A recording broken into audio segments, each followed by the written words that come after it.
안녕하세요. 맨사가 알려주는 오늘의 테슬라 뉴스 1월 10일입니다. 첫 번째 뉴스. 테슬라가 5.9% 상승해서 119.77달러로 마감했습니다. 테슬라가 장중 9%까지 상승하고 매물대에 막혀서 내려오는 모습이 보이는데요. 기술적으로 투자하진 않지만 현재 시점에서는 실적 발표 전까지 큰 움직임은 안 보일 것 같습니다. 두 번째 뉴스. 테슬라 모델 Y의 중국 배송 대기 시간 증가입니다.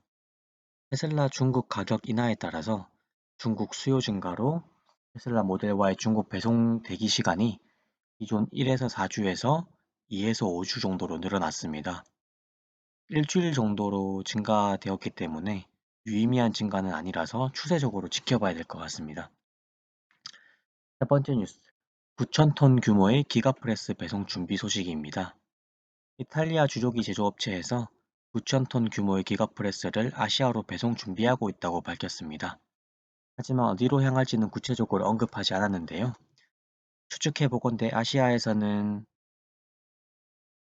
기가 상하이라고 볼 수밖에 없을 것 같습니다. 9,000톤 규모라면은 아마 사이버 트럭을 염두에 볼 수 있는데요. 서문에서는 모델2를 언급하는 사람도 있는데 개인적으로 이 소문은 아닐 거라고 생각이 듭니다. 그리고 이 기가프레스를 잘 모르시는 분들도 계시는데 이거는 포드의 컨베이어 벨트 생산 혁명 이후에 가장 혁명적이고 기본적인 생산 혁명이라고 생각합니다.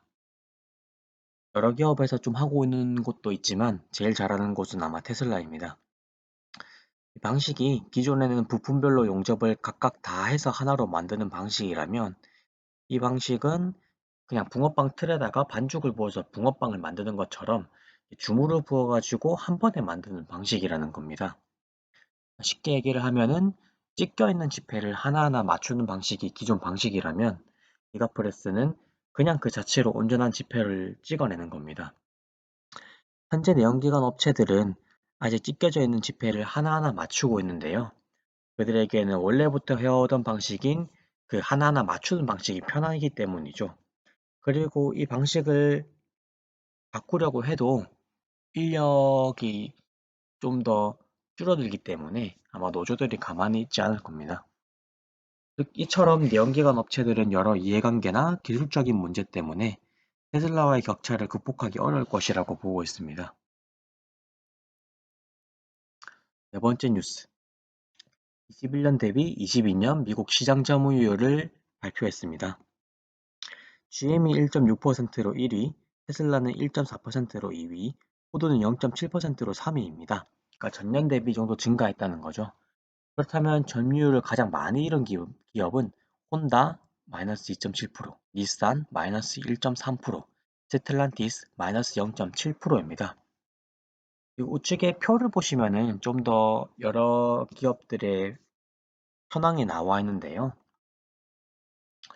제가 예전에 말씀드린 적이 있는데 전기차 회사의 경쟁자는 전기차 회사가 아닙니다. 진짜 경쟁자는 내연기관 업체다라고 말씀드린 적이 있습니다. 왜냐하면 전기차 전체 세계 시장 점유율이, 그러니까 전체 자동차 중에서 전기차의 시장 점유율은 채 5%도 아직 안 되기 때문인데요. 이 같은 산업의 성장 초기에는 같은 전기차끼리 싸우는 게 아니라 기존의 시장을 점유하고 있었던 내연기관차와의 경쟁이라고 볼 수 있습니다.